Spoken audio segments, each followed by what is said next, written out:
49ers Mailbag coming your way on the 49ers Report. I am your host, Chase Sr. Really looking forward to answering all of your questions. We answer these questions every Tuesday when we go live here on the channel, 7 o'clock Eastern, 4 o'clock Pacific. Use the hashtag 49ers or Super Chat us for your questions to be answered on the show.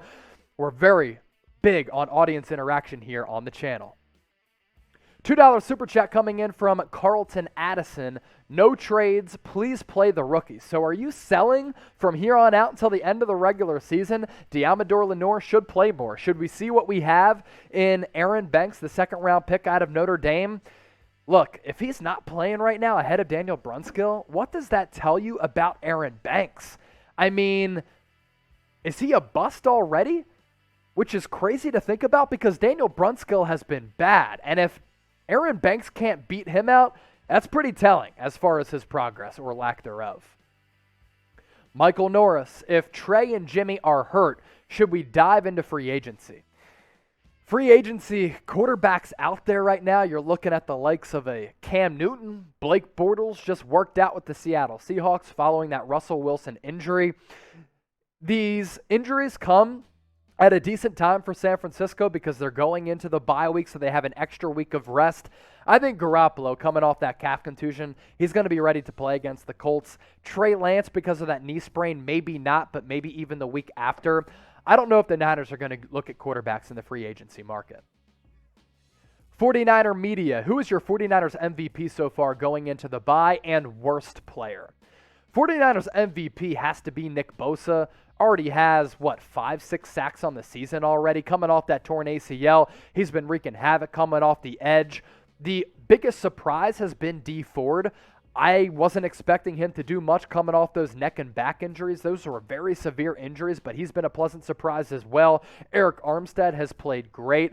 My worst player so far, probably Daniel Brunskill at right guard, Mike McGlinchey at right tackle. The DBs and the defense, they've really improved the last 2 weeks against Seattle and against Arizona. I mean, Arizona was coming into that game the highest scoring offense in the league, averaging 35 points per. Niners hold them to 17 points. They were good against Seattle, as I mentioned, too. But I think McGlinchey's been a big disappointment. He was bad last year. Daniel Brunskill's been awful. I was expecting to see more from Jimmy Garoppolo as well. The pressure was put on him with Trey Lance breathing down his neck, and I think he's been somewhat average. I'm concerned about the Niners right now because of some of the injuries, some of the coaching mistakes that we've seen. Kyle Shanahan seems to be in a rut. But what is your level of concern with the 49ers right now as we speak? Scale it for me in the comment section from 1 to 100. 1 being not concerned at all, 100 being very, very concerned. Get those votes in. Meatsy Boy, should we fire Shanahan if he doesn't get at least 8 or 9 wins this season? So then you'd be looking at Kyle Shanahan with 1 winning season in 5. And past history shows you that coaches in their 5th years who only have 1 winning season do often get canned.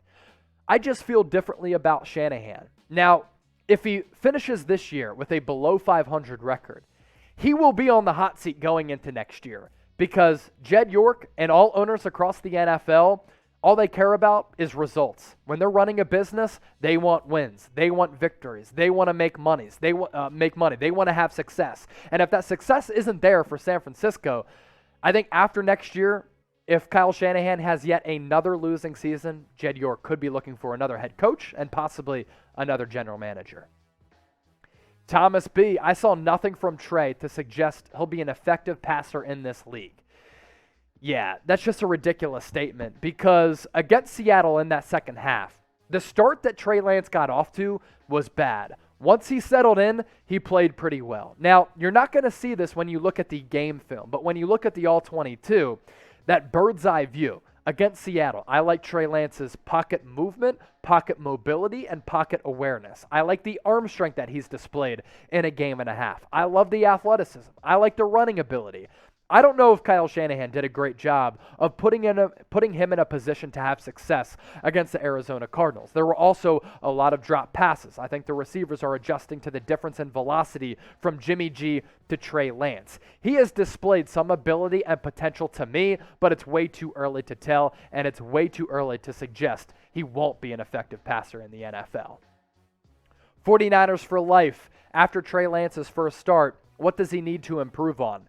His accuracy, his recognition of defenses and blitzes. He doesn't really have good awareness, blitz packages, and where the pressure is coming from. At times, he goes through his progressions. At times, he's very slow to process because the game seems to be moving very fast for him. It's not much of a surprise given that he only had one full season at North Dakota State and attempted a little more than 300 passes. I knew and expected Trey Lance to be raw, but when you get drafted number 3, so many people expect you to be just blowing everybody away. Trey Lance hasn't done that through a game and a half. That's why some Niner fans are frustrated with him. I haven't been frustrated with Trey Lance. I've been impressed by him. Which 49er has impressed you the most this year? Drop me some names down below in the comment section and let me know a 49er who has impressed you the most this year. Nick Bosa, he's been really good. Eric Armstead, Javon Kinlaw at times has been pretty solid. Deebo Samuel has been absolutely unbelievable. He's probably impressed me the most on the offensive side of the football, and he's ended up being one of the best wide receivers in the league. Do you want a free San Francisco 49ers jersey that you can hang up in your closet, admire, and then rock to look fresh on game day or any other day? Because the Niner gang, you're all ride or dies. Here's how you can get your hands on a free Niners jersey. You go to chatsports.com/49bet, enter the promo code Niners125. You sign up, you deposit $100 into your account, then you get a 125% deposit back. So you put $100 into your account, you get an additional $125 back. That's $225 to game with. Lay down a bet, and then you email us, jersey@chatsports.com, letting us know that you followed all of those steps. Once you do that, we'll get in touch with you, and we will mail you a free 49ers jersey, thanks to our friends at Fanatics. Here it is, chatsports.com/49bet. Enter the promo code Niners125. You follow all the steps that we just broke down for you, we will email you send you a free 49ers jersey. Just let us know that you followed all those steps by emailing us, jersey@chatsports.com. Next question coming in from EBC. Can we afford to pay Bosa and Deebo big money?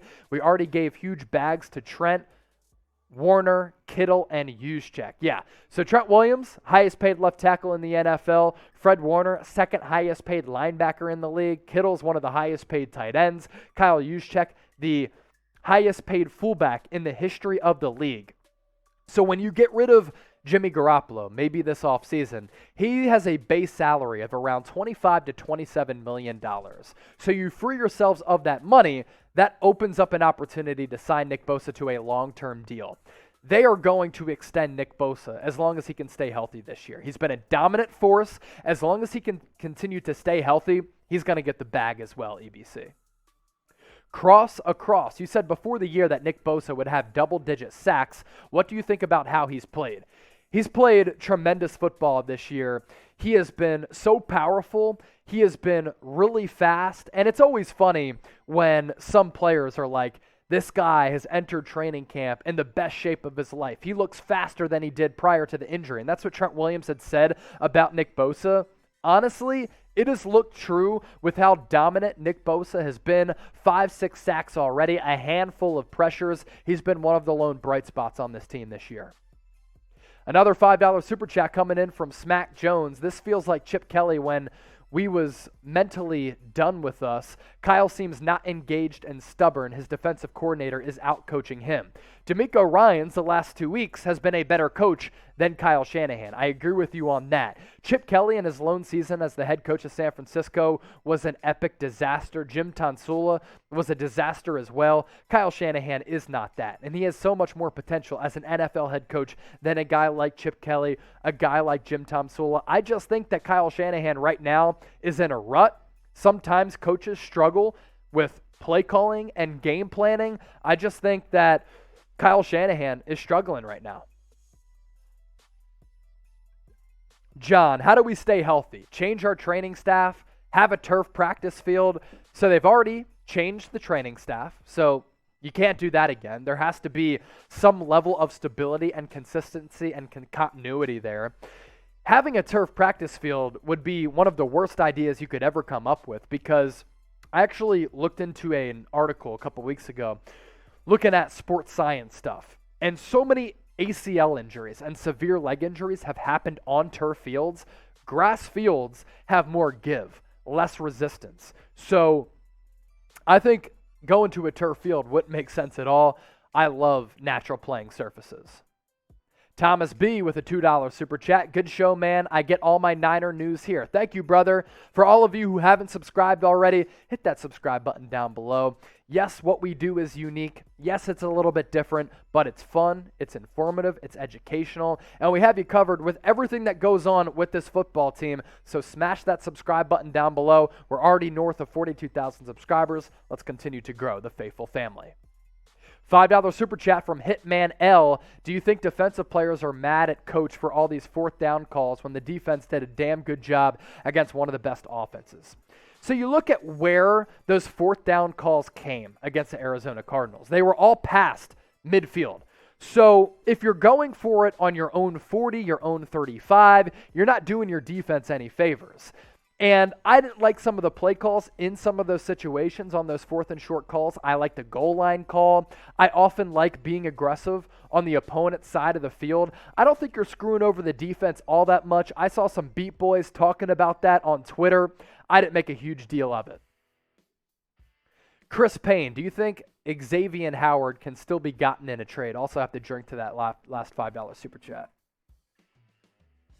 I don't think Xavien Howard is going to get traded. Here's how he might be traded, though. Because the Miami Dolphins haven't gotten off to a good start this season. In fact, they've been pretty bad defensively and offensively. They've been without Tua Tagovailoa, who's expected to play this upcoming weekend. That offense has struggled. The defense hasn't lived up to par or expectations. If they continue to just lose a bunch of games and they think that they can get really good value back for Xavien Howard, maybe he'll be on the trade market. The NFL trade deadline is set for November 2nd. So there's still a couple of games and a couple of weeks left before that. But as of right now, I don't think the Niners could trade for Xavien Howard. But if he can be had for a very affordable price, I'd be all in. I don't know what it would take, but what would you give up for Xavien Howard, who's one of the best cornerbacks in the entire league, led the league in interceptions back in 2020. He's been really just okay this year. A lot of circumstances that fall into that. But what's a trade package that you would give up for X? Get creative with it in the comment section. William Detweiler, what adjustments should Trey make to stop all of the batted passes? That's a really good point, actually. And I think why Trey Lance had so many batted passes, the defensive linemen, they were reading his eyes.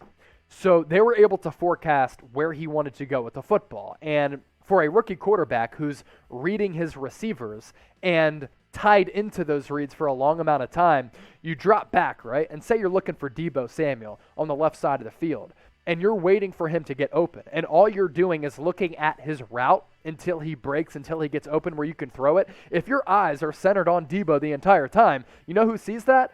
The defensive lineman. So they can see that Trey Lance is looking to the left, and if you're on the right side of the defensive line, rushing Trey Lance's left side, you throw those hands up like J.J. Watt and a lot of those other defensive linemen were. So you have to get better with your eyes. And so many times the great quarterbacks, you see them start a read here, and then they shift over.